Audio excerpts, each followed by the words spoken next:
Nah,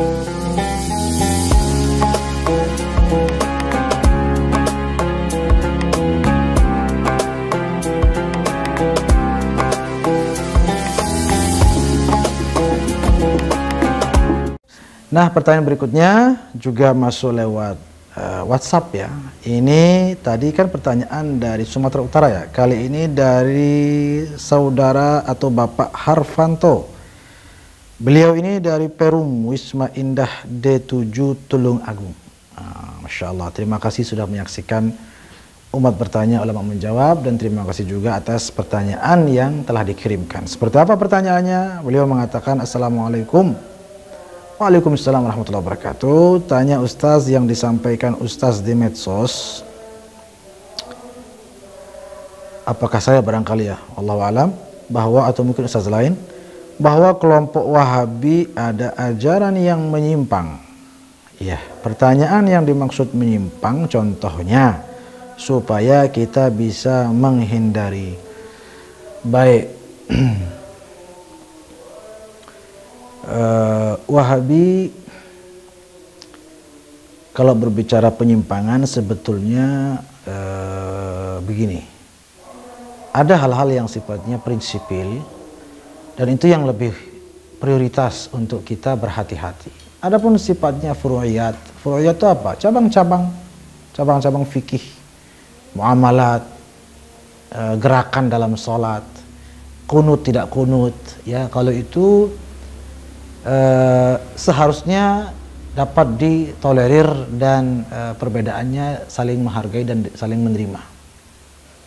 Tapi dalam hal-hal prinsipil, apa maksudnya prinsipil? Ini yang menyangkut usuliyat atau dasar-dasar pondasi dalam agama, yang lebih tepatnya adalah menyangkut akidah atau keyakinan.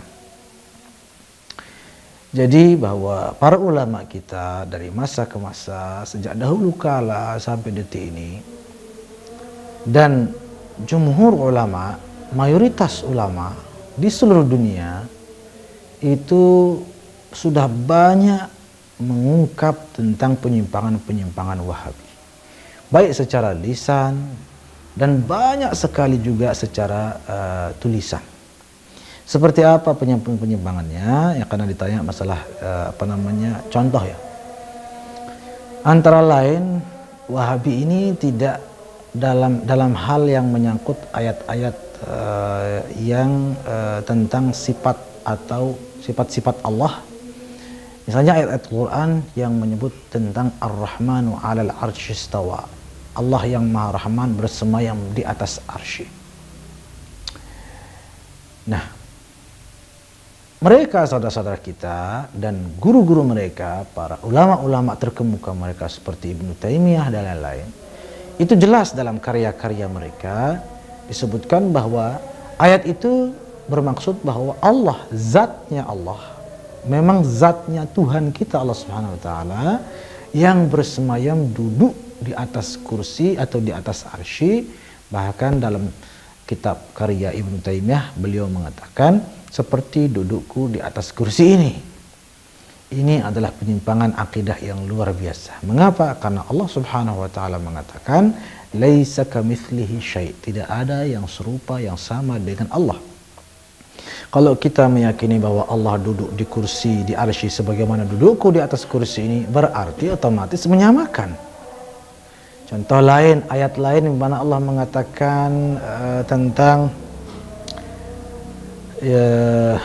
yadullah fauqa aydihim, tangan Allah di atas tangan mereka misalnya. Atau dalam ayat lain,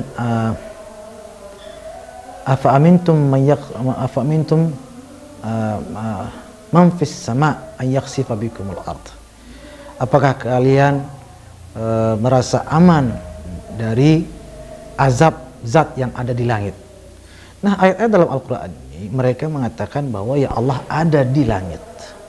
Allah zatnya beralamat atau bertempat di langit.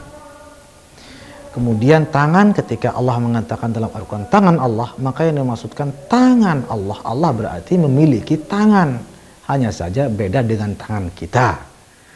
Nah, ini penyimpangan luar biasa, dan itu yang diyakini oleh mereka. Dan para ulama kita sudah menegaskan bahwa itu jelas-jelas menyimpang. Kalau kita mengatakan Allah punya tangan, berarti Allah itu ada berfisik seperti kita.